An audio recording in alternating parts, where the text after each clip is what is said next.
¿Cómo está? Buenas tardes. Empecemos. Buenas tardes, doctor.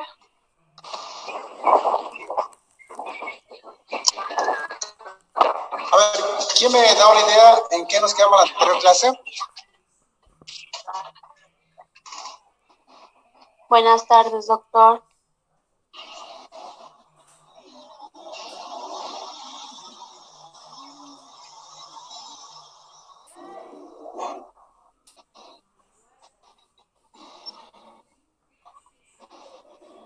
Doctor, lo último que llevamos en la anterior clase eran las células eucariotas y procariotas.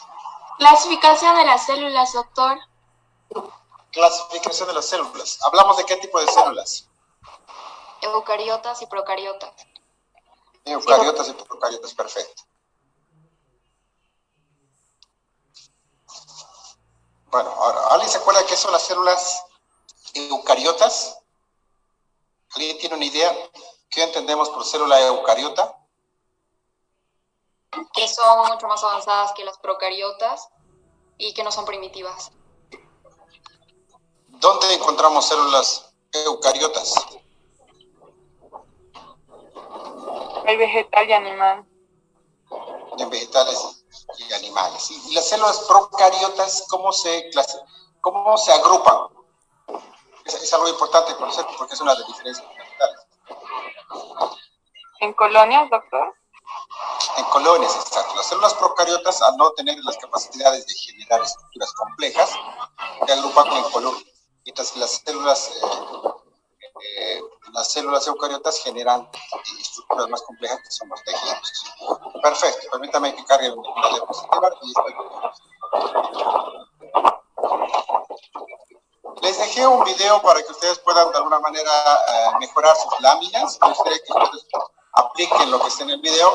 De hecho, son conocimientos bastante básicos que van a poder permitir mejorar la forma como ustedes confeccionan sus láminas, la forma como copian sus gráficos, y de hecho está indicando qué elementos sí deberían destacarse al momento de copiar una lámina.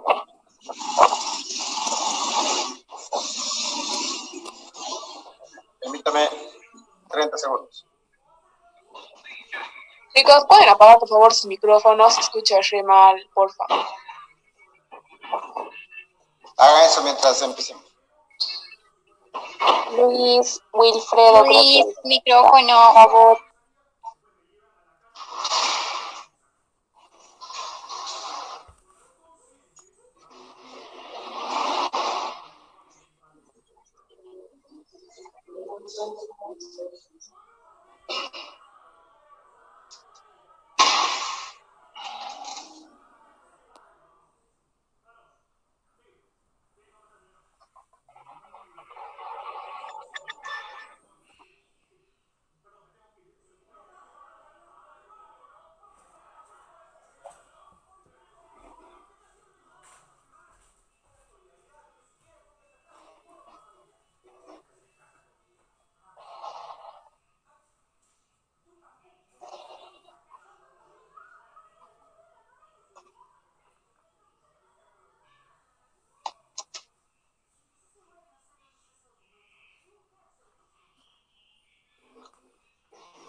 Bueno, ya me cambié de dispositivo, estaba en un teléfono y no podía moderar y apagar los silencios de manera adecuada. Entonces, lo que vamos a hacer ahora es continuar con el desarrollo de la temática y prácticamente lo que se va a hacer, ya hemos analizado cuáles eran las características de las estructuras, las características generales de las estructuras que forman parte de una unidad orgánica.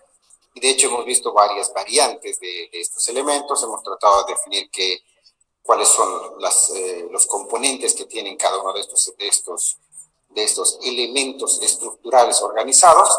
En consecuencia, de hecho, lo que vamos a tratar de hacer ahora es generar una descripción un poquito más detallada de cuáles son los componentes que en sí forman parte de una entidad orgánica biológica. Para lo cual, lo que vamos a analizar en este momento es analizar el tema que tiene por título célula. De hecho, esta temática es muy bien conocida por ustedes, es una temática que se ha formado o se ha generado conocimientos previos durante mucho tiempo. El término célula, permítame, el término o la caracterización de una célula es algo que es muy común para ustedes. Es una temática que se analiza desde muy temprana edad en el desarrollo de sus conocimientos de biología. Entonces, no es algo fuera de lo común. Lo único que es algo que en realidad ahora deben mejorar sus conocimientos, fortalecer un poco más los conocimientos en cuanto a esas características. Entonces, para lo cual empecemos con la presentación.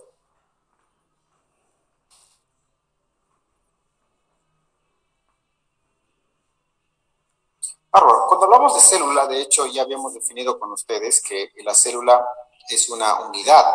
¿Una unidad de qué? Una unidad de varias cosas. En realidad, la célula es una unidad de distintos tipos es una unidad desde distintos puntos de vista.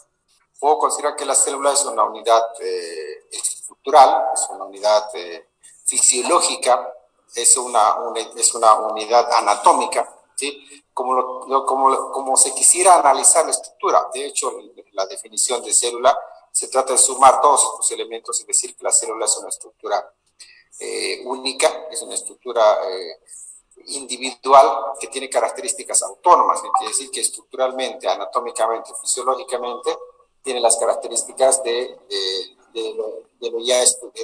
las características de un compuesto, de una estructura que sumada va a generar estructuras más complejas. Entonces, cuando hablo de célula, de hecho, me debo retraer un poquito a mis conocimientos de cuál es el nivel de organización y dónde está la célula. ¿Se acuerdan que hemos visto esa diapositiva hace tiempo? Y en esta diapositiva debemos tratar de ubicar a la célula dentro de los inicios de lo que son los niveles bióticos, el inicio de lo que son los niveles estructuralmente más complejos. De hecho, la célula en sí ya es una estructura compleja por el hecho que está formada o está consolidada por distintos tipos de organelos o de orgánulos o de componentes menores que sumados van a ir a darle funcionalidad. La célula en sí tiene esa funcionalidad por el hecho de que la célula tiene varios componentes, los organelos citoplasmáticos, que son los que suman las funciones para que estos componentes citoplasmáticos sean los que le den a la célula esa función global, esa función de una unidad fisiológica. Entonces, ya habiendo definido dónde está la célula, permíteme, vuelvo a callar a todos. Cada vez que uno entra, se olvida apagar su micrófono. Bueno, ahora sí.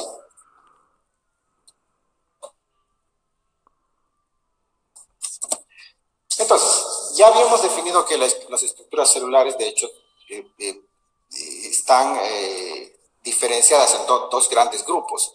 Un tipo de estructuras celulares que se conoce como células procariotas, que son estructuras celulares un poco menos evolucionadas. De hecho, son estructuras que tienen características más simples, y de hecho esas características más simples son las que permiten que estas células sean organismos mucho más,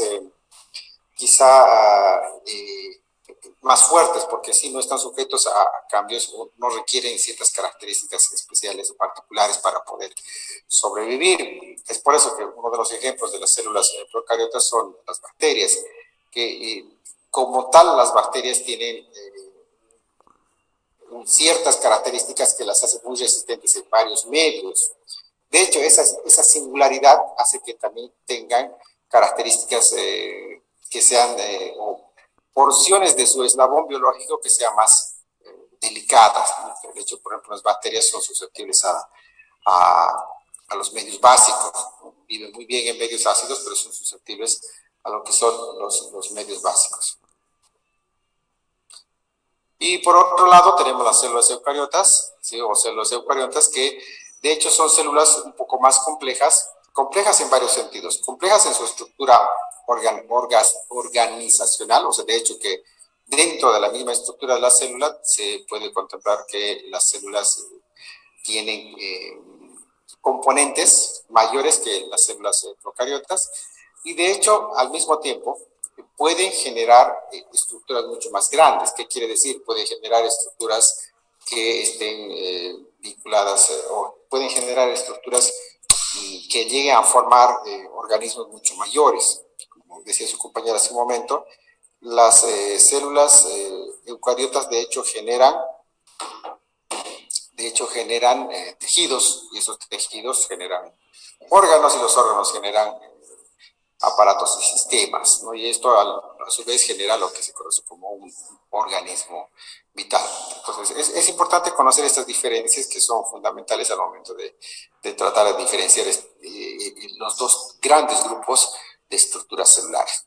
De hecho, cuando hablo ya directamente haciendo el análisis de las estructuras celulares que forman parte de nuestro cuerpo y a las cuales vamos a estudiar, de hecho, cuando quieren estudiar en las células procariotas, hay una materia en segundo año que se llama microbiología, en la cual ustedes van a hacer un estudio un poco más amplio de lo que son las estructuras celulares procariotas, por el hecho que normalmente están vinculadas a manifestaciones patológicas o a actividades simbiosantes en el cuerpo. Nosotros nos vamos a encargar solamente del estudio de lo que vendría a ser una célula componente de una estructura compleja, en todo caso una célula eucariota. ¿Qué le pasa a esta célula eucariota? De hecho, dentro de los primeros componentes que yo puedo observar diferenciales es el hecho de que esta célula tiene un núcleo.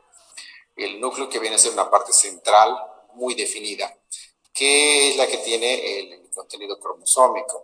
Otra característica que se puede observar es la presencia de una pared o una membrana citoplasmática con diferentes formas y con diferentes funciones, además de múltiples funciones que permiten a la célula interactuar con su entorno. No solamente es un sistema de delimitación, sino de hecho es un sistema de absorción y secreción selectiva que permite que la célula pueda interactuar con su entorno. ¿Cuáles son los otros elementos que tiene la célula? De hecho, la célula tiene diferentes elementos, de los cuales, como les decía, destacamos lo que es el núcleo. Si quisiera hacer una sistematización, un mapa conceptual de lo que es la célula, de hecho podemos tratar de resumirle la imagen que ustedes ven en sus pantallas. Si hablo de célula, lo primero que voy a identificar con la célula es que la célula, habíamos dicho que de hecho es una unidad de origen anatómica, funcional y estructural. ¿De quién? De todos los seres vivos. Además, esta célula, ¿qué tiene? Se puede considerar que todas las células eucariotas tienen tres componentes. Acuérdense, las células eucariotas tienen tres componentes. Un componente que se conoce como citoplasma, que de hecho es un componente fluido, llamemos fluido viscoso, que es en el cual se encuentran inmersos varios otras partes de esta estructura que se conocen como los organelos citoplasmáticos. Este citoplasma, de hecho, es el hogar de dos estructuras, de dos tipos de estructuras. Como decía, uno de los organelos, que son los que le dan esa funcionalidad a la célula, y el otro, que es el citoesqueleto. Y el citoesqueleto es el que en realidad da la forma a la célula, es el que le da las características estructurales, de tonicidad y las características que posee la célula de poder mantener una forma determinada. Las células no son como gelatina. De hecho, si el citoplasma solamente tendría organelos y el componente líquido, de hecho, la célula vendría a ser como una gelatina. Pero, de hecho, la célula, al momento de tener este citoesqueleto, y como vamos a analizar más adelante, el citoesqueleto en realidad es una suma de varios elementos o de varias estructuras que en sí van a ir a generar algo así como un entramado de fibras que son las que le dan las características a cada célula. De hecho, el citoesqueleto es relativamente complejo por el hecho de que tengo diferentes tipos de estructuras, sean más gruesas, medianas, muy pequeñas, que todas se entrelazan y generan toda una estructura, un entramado de estructuras proteicas que generan como que un armazón para la célula. Por otra parte, las células tienen también lo que se conoce como membrana celular o pared celular, que como les decía es prácticamente uno de los componentes más importantes. No, en realidad, no sé si habrá un componente más o menos importante, pero de hecho es un componente fundamental al momento de tratar de conocer cuáles son las funciones de la célula, porque de hecho la célula, como parte de sus funciones, tiene el generar algo, ¿no? De hecho va a generar siempre algún componente que sea provechoso y va a generar desechos. Al mismo tiempo, para generar estos componentes o estas secreciones o excreciones, lo que va a suceder es que la célula va a requerir ¿de qué? De nutrientes, de agua y de muchos elementos que en realidad deben atravesar esta membrana. Entonces, la membrana es en realidad una pared selectiva que permite el ingreso y egreso de sustancias a la célula dependiendo de las necesidades y de las características de cada célula. Y como último componente de nuestra célula eucariota, en realidad tenemos el núcleo. Y el núcleo en realidad es una estructura prácticamente independiente que de hecho tiene una delimitación bastante amplia, que es la pared nuclear, la envoltura nuclear, la cual está, en la cual en realidad están distribuidos todos los que son los poros nucleares, que vienen a ser pequeñas deformidades y pequeñas alteraciones en la estructura de la pared. Y además dentro de toda esta estructura tenemos lo que son los cromosomas y en la parte más central el núcleo. ¿Sí? ¿Se dan cuenta? Perfecto. Para resumir, en la última parte tengo que las células, al ser diferentes, tengo la célula eucariota y la célula procariota. Dice la célula eucariota posee el núcleo y la célula procariota no posee el núcleo. Si ustedes se dan cuenta, prácticamente esta pantalla me está generando toda una... permite todo el desarrollo de un marco conceptual bastante grande en cuanto a cómo es que entiendo a una célula, cómo es que yo comprendo la estructura de la célula. De hecho, si ustedes llegan a aprender todo este esquema, bueno, tienen prácticamente mucho con lo cual ustedes pueden defenderse o pueden desarrollar. Ya como quiero hablar de las características de cada uno de los elementos que conforman la célula, de hecho, puedo tratar de hacer una comparación con algún otro elemento que me permita de alguna manera tratar de comprender cuáles son las características de este componente. ¿Hasta este punto tienen alguna consulta? Perfecto. Yo debo entender que todo esto es algo que quizá para ustedes es repetitivo. Voy a hacer una cosa, voy a cambiar el micrófono y me avisan cómo es que se escucha, ¿sí? Si se escucha mejor. Bueno, doctor.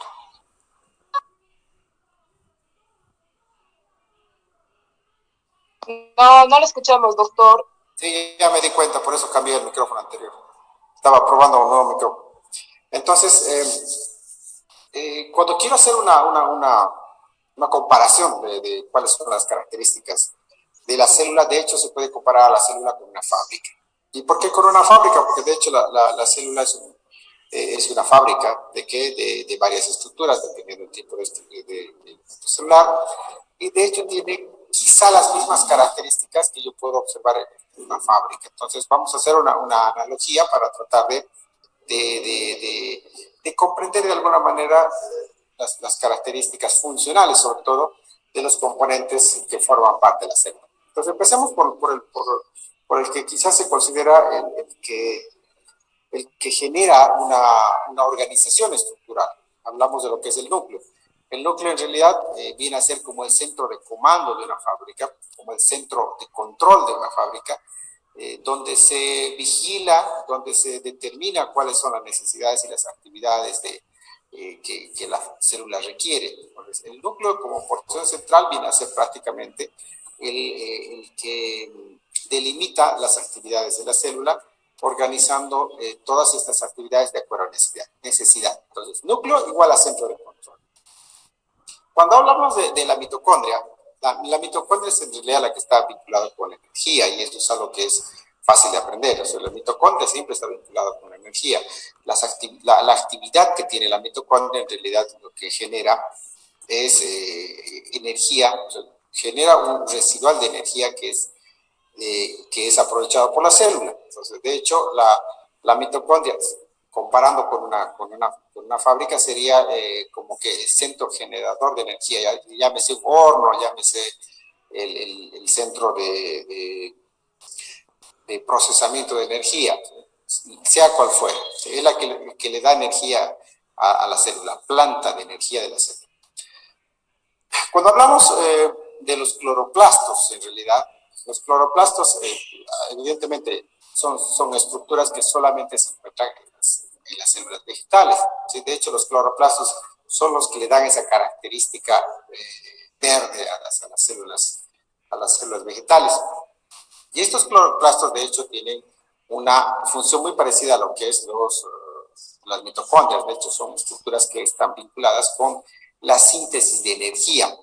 ¿Síntesis de energía a partir de qué? A partir de luz, de la luz que obtienen las células, o de la irradiación de los rayos solares, que generan algún tipo de cambio que los cloroplastos transforman en energía. Y fíjense, la analogía de una fábrica vendría a ser como que el respaldo de energía mediante paneles solares. Cuando hablamos del retículo endoplasmático, y de hecho hablar del retículo endoplasmático nos va a invitar a que hablemos de dos tipos de retículo, ¿no? El retículo endoplasmático liso y el retículo endoplasmático rugoso. Entonces, de hecho, cuando analizaremos primero lo que es el retículo endoplasmático liso, ¿sí? El retículo endoplasmático liso, de hecho, se dice que almacena y transporta sustancias por la célula. Fíjense que el retículo endoplasmático, cualquiera que sea liso o rugoso, de hecho representa un sistema de cisternas, y es así como la literatura se lo identifica. El retículo endoplasmático con otros organelos en forma de cisternas, en forma de globos, por si el término vale, son estructuras que al estar distribuidas por gran parte de la célula generan vías por las cuales los componentes, ya sean otros organelos citoplasmáticos o inclusiones citoplasmáticas, puedan deslizarse de manera más fácil a través del componente citoplasmático. Entonces, el retículo endoplasmático, así como lo estamos enfocando, en realidad viene a ser como una central de trenes, ¿sí? Una central de trenes por donde los componentes estructurales o funcionales que están relacionados con la célula pueden vehiculizarse, pueden movilizarse. El retículo endoplasmático liso también, como les decía, es un sistema de cisternas. Cisternas se refiere a que son como que globos vacíos, ¿sí? Cisternas, globos vacíos. Las vacuolas, bueno, en el caso de las vacuolas en las estructuras vegetales, también actúan como almacén de sustancias, elementos que la célula requiere o exporta. De hecho, vacuolas o inclusiones hay de todo tipo y están distribuidas en la superficie de manera más o menos homogénea en la superficie del citoplasma. Cuando ya avanzo un poquito con las estructuras y cada vez voy a más estructuras un poco más complejas, ¿sí? No es que el núcleo no sea complejo, pero de hecho el núcleo es una estructura bastante compleja, pero muy bien definida. Paso a lo que son los ribosomas. ¿Qué son los ribosomas? De hecho, los ribosomas son pequeñas estructuras, muy, muy pequeñas, que se encuentran vinculadas a lo que es el retículo endoplasmático rugoso, y de hecho estas estructuras ribosómicas son las que están vinculadas con la síntesis de proteínas, ¿sí? Prácticamente las proteínas vienen a ser como que la materia prima para que las estructuras celulares se consoliden, se reproduzcan, generen sus agentes residuales, entre otras cosas. Entonces, estos ribosomas vendría a ser, en el caso de una fábrica, vendría a ser como la planta que tiene materia prima, o la planta que me genera materia prima para que la célula o para que la fábrica pueda funcionar, ¿sí? Entonces, ribosomas, sinónimo de procesamiento de proteínas, síntesis de proteínas. No es el único, ¿no? Pero es que es una cadena la que genera toda esta síntesis de proteínas. Cuando hablamos del retículo endoplasmático rugoso, que de hecho es al mismo tiempo, al igual que el liso, igual es un sistema de cisternas, un sistema de globos alargados, pero en este caso este retículo endoplasmático, aparte de servir como un medio de transporte, ¿sí? Por el cual también se pueden vehiculizar los elementos internos de la célula. De hecho, también está muy vinculado a lo que es la generación de proteínas, muy vinculado a lo que es la cadena de generación de proteínas. Viene a ser prácticamente como el motor central de una célula, de una fábrica en la cual se está generando diferentes tipos de elementos exportables. Cuando hablamos del aparato de Golgi, que también es un sistema de cisternas, si usted se fija, el aparato de Golgi pareciera que son bolsas vacías acopladas una sobre de otra. Entonces, el aparato de Golgi es el que en realidad utiliza las proteínas o los elementos recientemente formados por el sistema de cisternas del retículo endoplasmático liso rugoso, y procesa estas proteínas y las prepara para su exportación, ¿sí? Para generar algún tipo de secreción. Entonces, prácticamente el aparato de Golgi es como un sistema de procesamiento, de embotellamiento de los productos que van a ser exportados. En una fábrica de refresco, por ejemplo, vendría a ser toda la máquina que me embotella la soda o el refresco para que ésta sea preparada para su exportación, su venta. Lo mismo sucede con el aparato de Golgi, que es el que de alguna manera transforma o genera ciertos cambios positivos en las proteínas que recientemente se han formado para que se puedan atravesar la membrana celular y de hecho pueden ser exportadas. Y ya que estamos hablando de membrana celular, de hecho la membrana celular les decía que es como una capa, como un límite periférico selectivo, que es el que controla el ingreso y salida de sustancias. De hecho, cuando hago una similitud con la fábrica, vendría a ser como un límite perimetral, y prácticamente en realidad toda la célula tiene, no es que en la célula hay una sola puerta, ¿no? Como en una fábrica que tiene una entrada y una salida. En realidad la célula prácticamente es una estructura que trabaja como una puerta de ingreso. Por cualquier parte de la célula puede generarse ingreso o egreso. Va a depender de las condiciones en las cuales la membrana se encuentre para generar este tipo ya sea de importación o de exportación de elementos celulares. Comparado con una fábrica, nada más y nada menos que viene a ser como una pared perimetral con una portería, es decir, con una puerta de ingreso, y en realidad tendría que ser como que una pared perimetral que tiene muchas puertas de ingreso, las que se habilitan de acuerdo a la necesidad. En los vegetales hay una diferencia. En los vegetales, en realidad, esta pared celular es mucho más resistente. Y esta resistencia, en realidad, está relacionada al tipo de estructura celular. De hecho, en las células animales, las células pueden tener distintas formas de acuerdo a cómo su citoesqueleto interpreta. Pero en realidad, en las células vegetales, esta forma celular es un poco más reducida, o sea que no hay una forma tan amplia. Si bien el citoesqueleto ayuda mucho a mantener la estructura celular, la pared celular, la membrana celular es la que en realidad les da una forma mucho más característica. De hecho, las células vegetales tienen una característica, aparte de ser verdes, de tener una tinción verde, tienen una característica de ser células poligonales, o sea que no son células redonditas, siempre son células pentagonales o hexagonales, son poligonales con varios lados. ¿De acuerdo? Entonces, básicamente esas son las estructuras. las características que yo puedo analizar de lo que conocemos como célula. De hecho, ahora para hablar de célula, debemos ir haciendo un análisis un poquito más detallado de cuáles son las características de cada uno de los elementos celulares. De hecho, lo primero que vamos a hacer es tratar de hablar de lo que es la membrana celular. De hecho, la membrana celular es el componente que como función está encargado de delimitar la forma. Entonces, si bien tenemos distintos tipos de forma, es porque tenemos distintas distribuciones o distintas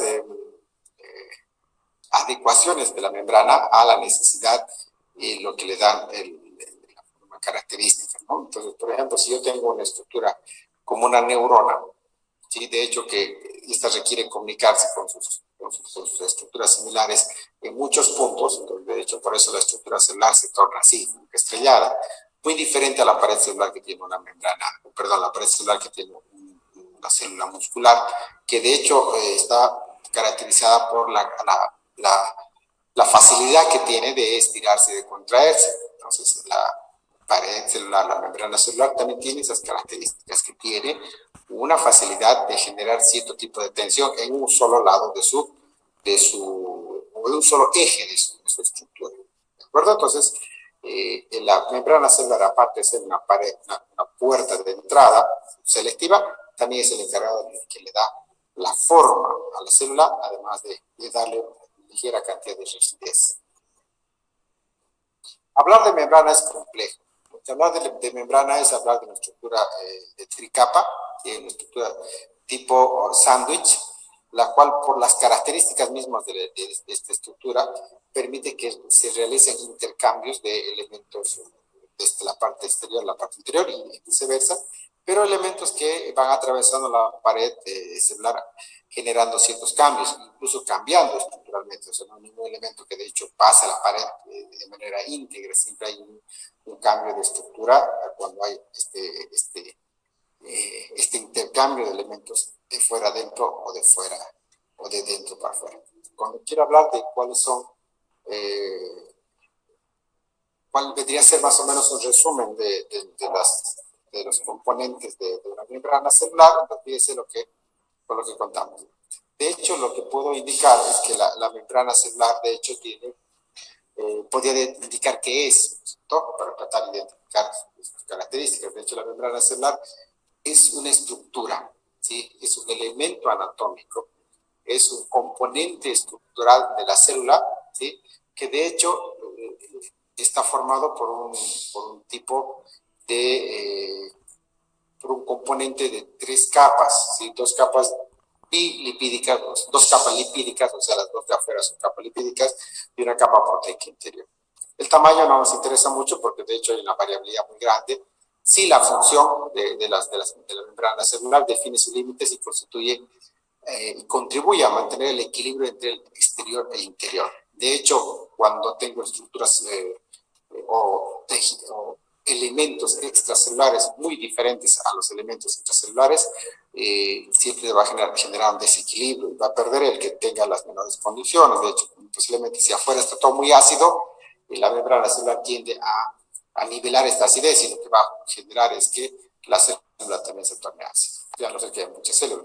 Cuando hablamos de características microscópicas a microscopía óptica, que es lo que más vamos a ver en el desarrollo de la materia, la microscopía óptica, de hecho, permite poder observar de manera muy, muy reducida lo que es las membranas. Muy posiblemente lo único que vamos a identificar en estos casos es el hecho de que estas estructuras, esta membrana está presente ahí de manera teórica, cuando no la podamos ver, porque es la que delimita a la estructura celular. Sí, cuando hablamos de características microscópicas al microscopio electrónico, sí puedo ver muchas de las características que muy posiblemente hablemos de manera teórica, ¿sí? Porque de hecho no vemos.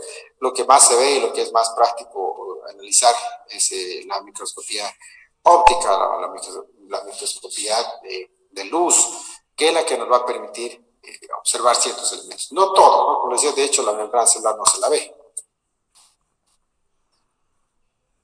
Bueno, vamos a quedar acá, vamos a hablar de los mecanismos de transporte de la siguiente vez, porque de hecho es un un poquito largo, pero sí lo que les voy a pedir es que vayamos analizando cuáles son las características de la célula. De hecho, les voy a enviar ya la plantilla, perdón, la guía para realizar la tarea de este tema. Y dentro de la guía lo que les pide es que prácticamente ustedes efectúen un análisis con las características, con características similares a las cuales yo les presenté en la anterior diapositiva. O sea, ustedes tienen que analizar y decirme, por ejemplo, lo que hemos hecho con la membrana. ¿Sí? La membrana, ¿qué es? ¿Sí? ¿Qué es? Luego, ¿para qué sirve? O sea, función. ¿Dónde está? ¿Cómo se ve en microscopía óptica? ¿Sí? Y entre otros detalles más que les estoy poniendo. Si ustedes mínimamente se aprenden esos componentes que les voy a pedir que vayan realizando como mínimo para la comprensión de la célula, de hecho ya tienen bastante, porque entre aprenderse qué es, cómo se ve, qué tipos hay, para qué sirve y dónde está, de hecho ya tienen grandes elementos para generar una descripción de una estructura de un organelo citoplasmático, de un componente celular. ¿De acuerdo? Muchas de estas cosas son eminentemente teóricas. ¿Por qué? Porque no las vamos a ver. Sí, es muy difícil, incluso si cuando vayamos a hacer, en el caso que ya hagamos presencial y cuando vayamos a hacer lo que son las vistas microscópicas, de hecho, lo que podemos observar en la mayoría de los casos van a ser la ausencia de citoplasma, una pobre delimitación de la estructura celular y el núcleo, que es lo que se identifica claramente. Entonces, muchas veces deducimos que hay algo porque hay un cambio de fase, que les digo, de un color azul a un color rojo, bueno, en el medio debe estar la membrana. Lo de afuera es, no sé, es basófilo y lo otro es acidófilo. Entonces, deducimos que la membrana está ahí. De hecho, la membrana es una estructura microscópica muy delgada. ¿Sí? Entonces, la idea es, de hecho, tratar de comprender, aunque sea de manera teórica, sus funciones, aun cuando no las podamos observar. ¿Alguna consulta, mis queridos universitarios, hasta el momento? No, doctor, le quería comentar más bien acerca del tema este, lo tenemos aquí, ¿no? En la guía práctica que nos ha mandado, estaba revisando un poco y tenemos cerca de la célula eucariota en específico, pero no tiene todas las características. Igual, digamos, podemos complementar con las diapositivas que nos va a mandar, ¿verdad? Yo les mando las diapositivas, no hay ningún problema, les mando las diapositivas para que ustedes las tengan, ¿sí? Evidentemente hay muchas cosas que sí están en el texto. ¿Por qué tienen ese texto y no tienen otro? En realidad yo empecé a trabajar con ese texto hace unos 6 años, porque antes de esto la materia utilizaba el libro que se llama Histología de Ham, no sé si alguno lo ha visto. Cuando hablamos de histología de Ham es un texto que directamente está vinculado a un análisis más microscópico y químico. Pues era relativamente muy complejo para la necesidad de la materia. Entonces, este libro, que prácticamente no es ni un manual, ni es un libro extenso, tiene lo mínimamente necesario para poder comprender el desarrollo histológico de la célula y de los tejidos, pero desde un punto de vista más de la microscopía óptica, de la microscopía de luz. No se hace un análisis tan profundo de microscopía electrónica. Incluso tampoco se hace un análisis de las características fisiológicas y químicas, que de hecho les decía que eso es que van a analizar cuando lleven la materia bioquímica. El comportamiento celular se analiza, el comportamiento bioquímico de una célula va muy vinculado a la fisiología y a las características de la célula, y eso se lo analiza el bioquímico. Entonces, gran parte de lo que yo les explico está en el texto, pero si hay cosas que no les explico, de hecho la idea es que ustedes estén atentos en clases y así como lo hace Lucía, me soliciten la información. De hecho, hay partes que yo sé, estoy consciente que no están en el texto y de hecho les mando las diapositivas para que ustedes las puedan analizar. Incluso, si yo no les mando las diapositivas, les mando la guía y la guía les pide información que no está en el texto. Si ustedes solo me la piden, yo les mando información. La idea es que ustedes tengan la información a mano. A mí me gusta darles toda la información en la plataforma porque sé que no todos están aquí. De todas maneras, si quieren fotocopias, la señora Daisy va a tener las mismas copias. De hecho, el texto creo que ella lo tiene. Fíjense, pero hasta qué capítulo les he enviado, porque no utilizamos todo el texto. Muchas veces imprimen todo el texto y no lo utilizamos porque hay varios capítulos que no están dentro de nuestro programa, sobre todo los capítulos de respiración, digestión, incluso el sistema nervioso no están dentro del desarrollo de la materia.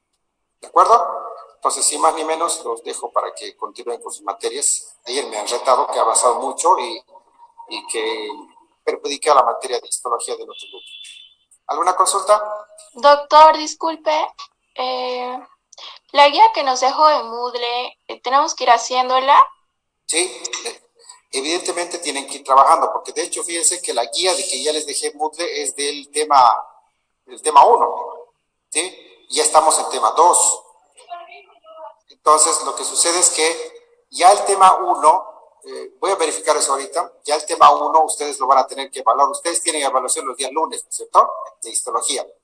Entonces, prácticamente el tema 1 ya va a ser evaluado el día siguiente lunes. Sí, y el tema 1 es introductivo, es hablar de células, tipos de células, características de las células, organización estructural de los tejidos, definición de histología. Es básicamente una introducción. Ahora, como dice Lucía, normalmente la introducción no está en el texto como tal. Yo les paso las diapositivas, así ustedes tienen una base sobre la cual pueden trabajar.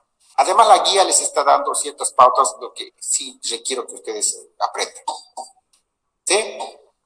Ya, doctor, y las actividades igual tenemos que hacerlas junto con las definiciones que están en la guía, disculpe. Las actividades en realidad normalmente van como tarea. Cuando yo subo una guía a la plataforma, automáticamente subo la tarea. La tarea viene a ser 2 partes, una que es teórica, la que hacen en su cuaderno, y otra que son de láminas. Algunos temas no tienen láminas. Entonces, de hecho, la tarea está muy vinculada a que ustedes me suban, por una parte, la guía resuelta, que es la tarea, ¿sí? Y tienen un tema especial que dice puro tareas, tarea 1, tarea 2, tarea 3. Pero aparte de eso, ustedes deben subir las láminas. Entonces tienen al final tienen otro capítulo que dice láminas. Y ahí también hay una manito con un cuadernito, ¿no es cierto? ¿Dónde está? Es así. Una manito con su tareita, y tienen que subir las láminas a otra parte. O sea, porque tienen calificación diferente. Las láminas normalmente van a aportar a lo que es la práctica, y las guías van a aportar a lo que es la participación, a la tarea en sí de la materia. ¿De acuerdo? Entonces, tema terminado, yo les subo la guía, y normalmente la guía se la subo antes. Les subo la documentación, y ustedes ya tienen que empezar con la tarea. Normalmente les decía que la tarea, yo no les dejo la tarea para el viernes. Yo les doy la tarea en las 2 semanas. No me interesa, a mí me interesa que hagan la tarea. Pero sí, no les puedo dejar la evaluación para 2 semanas. De hecho, para hacer la evaluación, ustedes deberían terminar la tarea. Entonces, hacemos la evaluación el lunes, pero ya se supone que ustedes han terminado la guía, aun cuando no la puedan subir.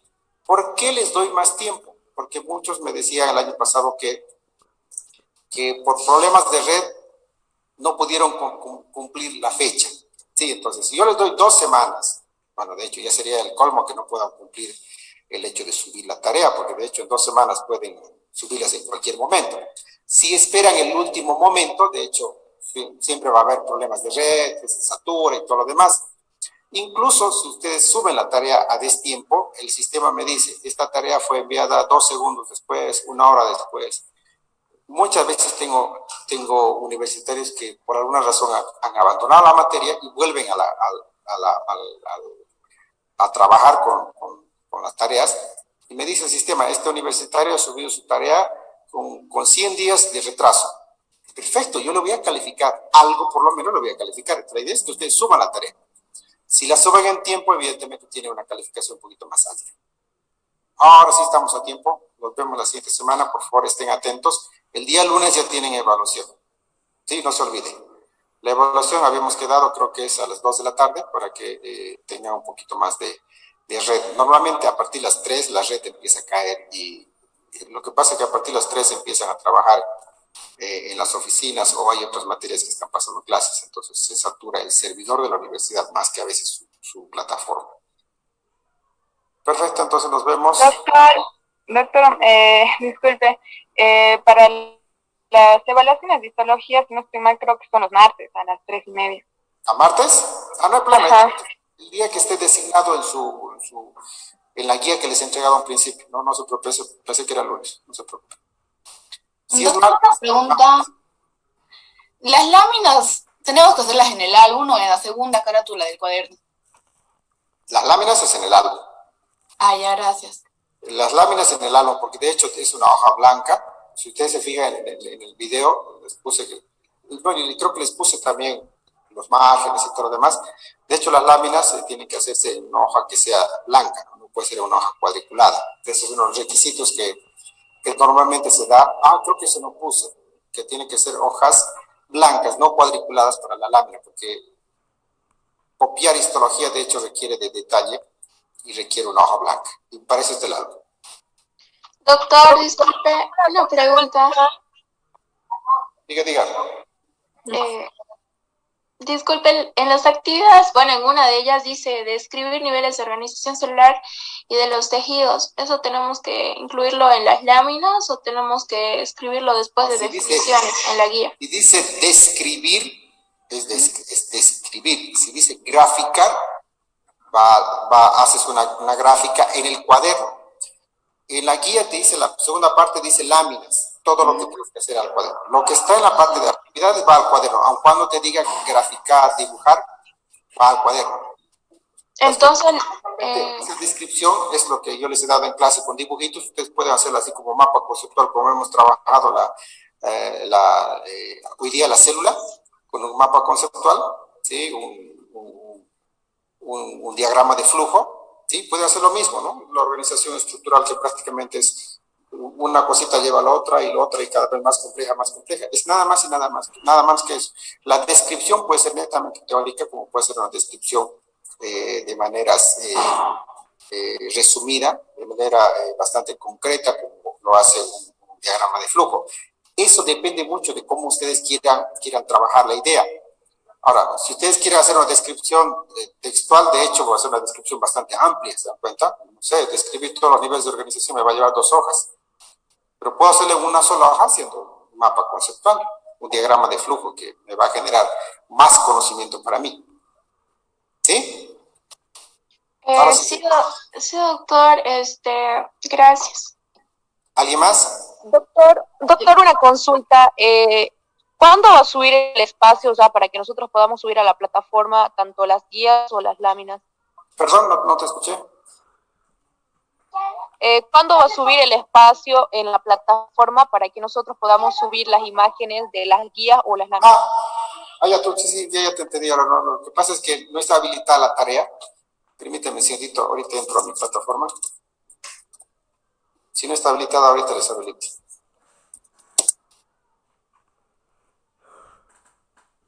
A ver, la verdad no sé cómo quedó. ¿Dónde está histología? Aquí está. Capítulo 1. Introducción. Bueno, en el capítulo 1 tengo lo que es... perdón, un segundito. Entonces, tengo uno... Sí, no tengo la tarea. Ya les habilito ahorita, porque no está habilitada la tarea, solo está... Se van a fijar que está al final, van a ir al final donde me dice, después de todos los temas, ahí va a estar un nuevo tema que dice tareas, ¿sí? Y ahí tienen que subir las tareas. O sea, todos no están en el tema, en realidad siempre están al final. Siempre están al final las tareas. Ahorita voy a añadir una sección. Ahorita mismo. Una pregunta. Dime. Mira que usted nos había dicho que dividamos el cuaderno en 2 partes, una parte para puros cuestionarios y otra parte para tareas. Sí. Entonces, las definiciones las haríamos en la parte de tareas y las actividades en la parte de cuestionarios. Las guías van en la parte de adelante, todo lo que es la guía. Las tareas son las cosas extras que yo les mando en cada tema, ¿sí? Como tareas sueltas, ¿se dan cuenta? Como tareas de aporte. Las guías van adelante, toda la guía, definición y además lo que es el desarrollo de la guía, ¿sí? Toda la guía va en la parte de adelante. Entonces, doctor, definiciones iría junto con actividades que nos dejó. Sí, exactamente. Ya, gracias, doc, eso era todo. Acabo de poner un tema que dice tareas, ahí van a estar todo lo que es las guías. Pondré guías una vez. Tareas, guías. Y ahí es donde deben poner. Bueno, ahora sí los dejo, muchachos. Tengo otra clase y media, ya me están llamando. Nos vemos entonces la siguiente semana. Bueno, gracias, doctor. Hasta luego, doctor. Gracias, doctor.